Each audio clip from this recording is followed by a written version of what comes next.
Hello, and guess who's back? That's right, your boy is back, along with my girl, Miss Kim Matson. Kim. I was gone for 2 weeks, and we've been off the air for what seemed like longer, and that's all you got. Yes. Oh my goodness. Well, hey guys, I'm back off of vacation. Kim's back off of vacation. Staycation. Our vacations were very different. Just throwing that out there. You were in France. I was in Bothell. Bonjour. Yes, bonjour to you, mon ami. So, Kim, how have you been? Pretty good. Oh, man. A lot of yard projects while you were gone. What did you do? Oh, well, we was at this beautiful chateau. Oh, that's nice. In the Bordeaux region, Saint-Emilion. Wow. And it was fabulous. Fabulous. Très magnifique. Oh, yeah. And then some. I was in Chateau Matson of Bothell. How did that spraying of the mulch go? It went. We still got a little pile left in the driveway. All right, Kim, it's great to see your face, man. I wish you and Steve could have came and joined us, man. Next time. Awesome. I know. But hey.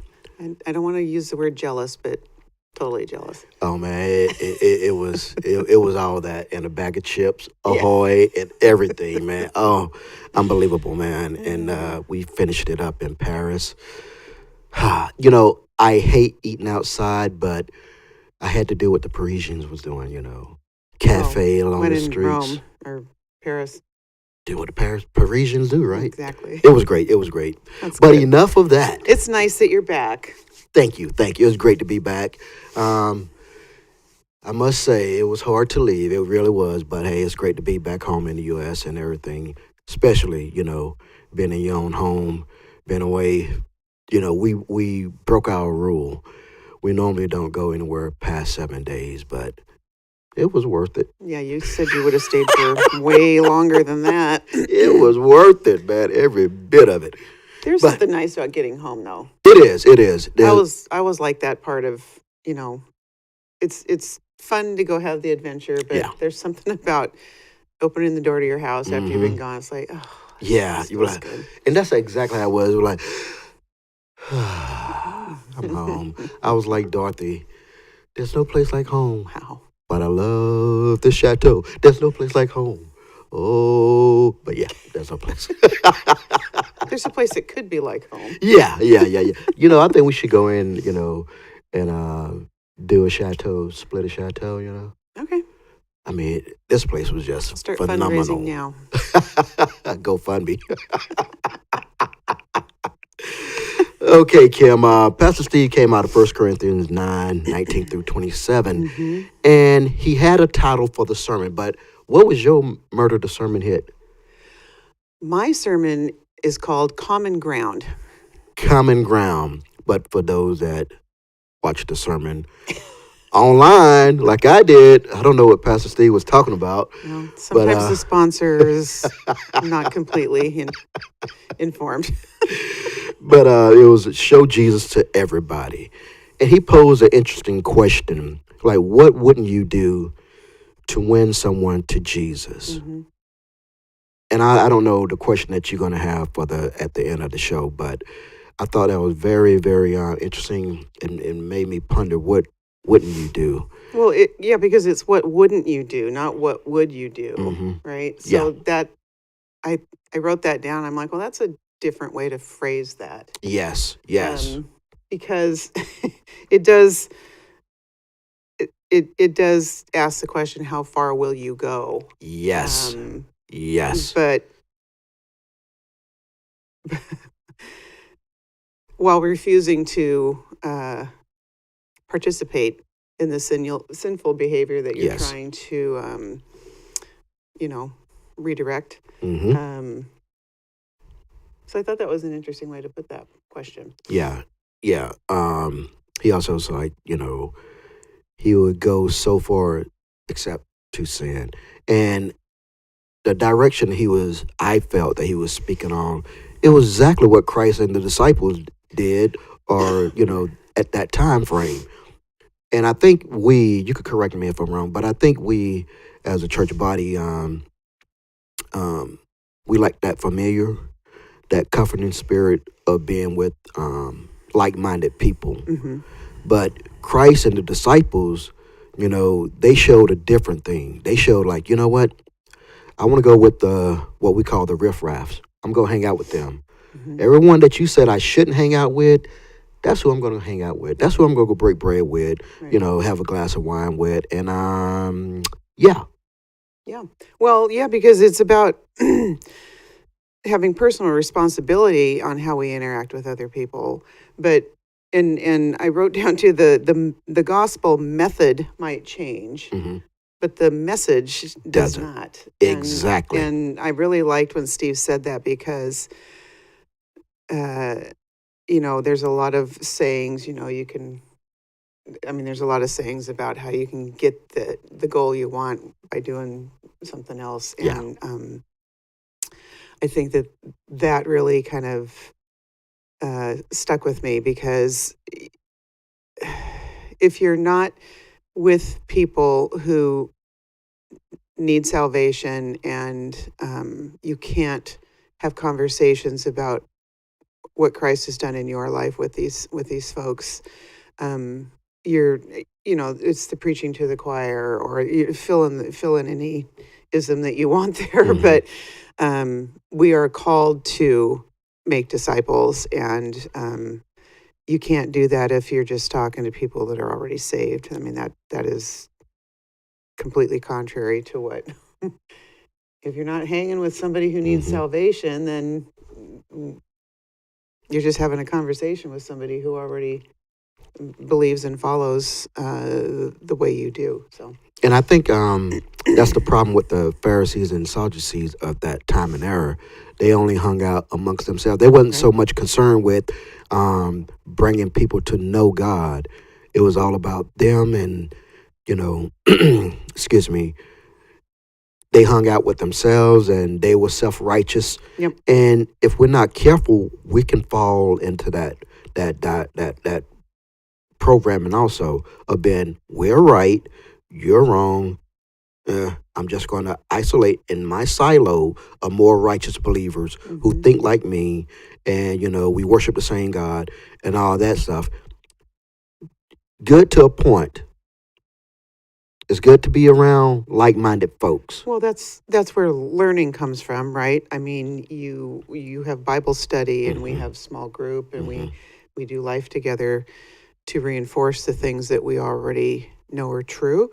And so there is a place for that, but not the wearing the high hat and the prayerful hands all the time, and Yes. and letting people know how learned you are. Yeah, And with your that's, fame, your Bible quotes that that you've mhm. heard and recite over and over. Your favorites, your shtick, if you will. Yeah, I mean, yeah, that's yes. really not going to win anybody to No. Christ. And the thing I like about this whole the message that Pastor Steve preached on Sunday was, get out your silos, Mm-hmm. go hang out with those that's not like of you, Mm-hmm. right?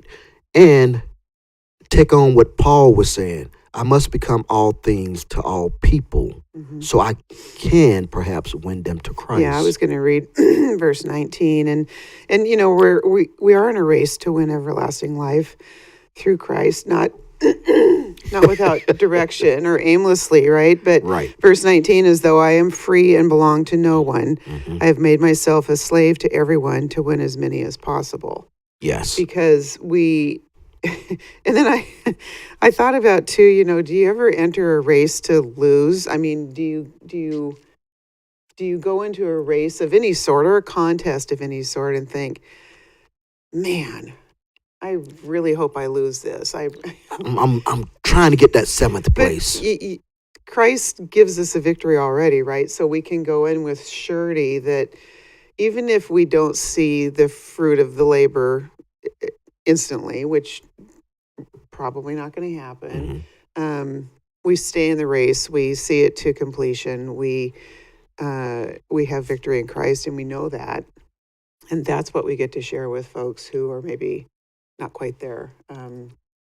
Encouraging them like you do in a race. I mean, I keep thinking about a marathon or a foot race, where there's people on the sidelines, your co-Christians, your co-followers that are cheering you on in that endeavor. And I just don't think that we can lose sight of the fact that we need to talk to the people who don't know Christ. And again, healthy people don't need a physician, right? And, Exactly. not to beat that one over the head, because I think we probably said that about 14 times on the podcast, but it's true. Yeah. And, you have to be willing, how can I say it? You should be able to have a testimony. Mm-hmm. Mm-hmm. Anybody asks you about Christ, well, you know what? This is what he did for me. Right. I can't speak for nobody else, but this is what he did for me. Yeah. And I know without a shadow of my fiber, my being, that it was nobody else but God. Yep. But God. Only God could have gotten me out of this situation. Yes. Only God could have delivered me from this or taken me out of that situation. And if you start standing on your testimony, Mm-hmm. what you believe in, you never know that profound effect that Right. it would have on someone. Yes. Because Yeah. now you have given them a snapshot. Oh, wow. Did he do this? You believe in that man so much. You believe that happened to you? Mm-hmm. Huh. I don't know, man. I don't know. Well, because Steve But also maybe. said, not everybody has the same opportunity, but everybody has opportunity. An opportunity. Right? Yep. And I think that some people's coming to Christ is a sweet story. That's a nice Mhm. story. Some people, it's not a nice story. And I think that, like you just said, when you can tell people your story, good or bad, that can touch them in a way that is real. And when you say it with conviction and surety, that's a convincing, a compelling Yeah. conversation to have with somebody. Yeah. Yeah, I agree. Yeah. And be firm and stand on what you know that God had done for you. Mm-hmm. And I think people, they want to hear the good, a good message. Mm-hmm. You know what I'm saying? Not that you have to beat them out over the head, because Christ didn't beat nobody over the head with religion. He didn't beat no one. He just came and just lived it and showed them. And that's the only thing that I think he is asking us to do. Live it and show others. Mm-hmm. And that way you'll be a disciple that make disciple. Bingo. Bam! How you like that? We need a microphone to drop. Booyah! All right, Kim. Anything else you want to add? No, I think you got a question for us. I have a though. question. Okay. What is your reward if you become a slave to Christ or a servant? Some people prefer that word. Yeah. Kind of the yeah. same. It is. I mean, It is. It's political. I mean, it's just a nicer way to say it. it is a nicer way to say it. Yeah. You still doing the same thing. It's right? that's right. I like servant a little bit better because it seems like you're more willing to do that than to be a slave to something. Yeah. But if you're a slave to Christ, that's a good gig. So. That is an excellent gig. All right, Kim. I was in the land of the pastries, the eclairs, Wow. all that good stuff over Just there, right? keep rubbing that in. What do I wasn't rubbing it in because I know you brought us something snack on today. What I you did. bring in? Well, and you can't really see it because of our amazing desk, but it's a Sesame Entertainment cracker. Thank you, Steve Spear, for sponsoring that. And then this looked a little French. This guy on the back, you'd have to really zoom in for that one, but he looks like he's got a little French hat on. Let me see if I can. And it's the Excellence Bar, Intense Orange. Okay, the camera's zooming in. Oh, wow. I don't think it can zoom in that far. Okay. Anyway, He's a little guy back there that looks like he's got a fancy French hat on. So, Ah, yes, he and I'm does. pretty sure lint is not French, but that's okay. It's from the other side of the pond. So we'll just go with that. All right, guys, that wraps up the podcast for today. If you're on YouTube, hit that like button, share, subscribe if you're not. But until then, we are out. See you next week.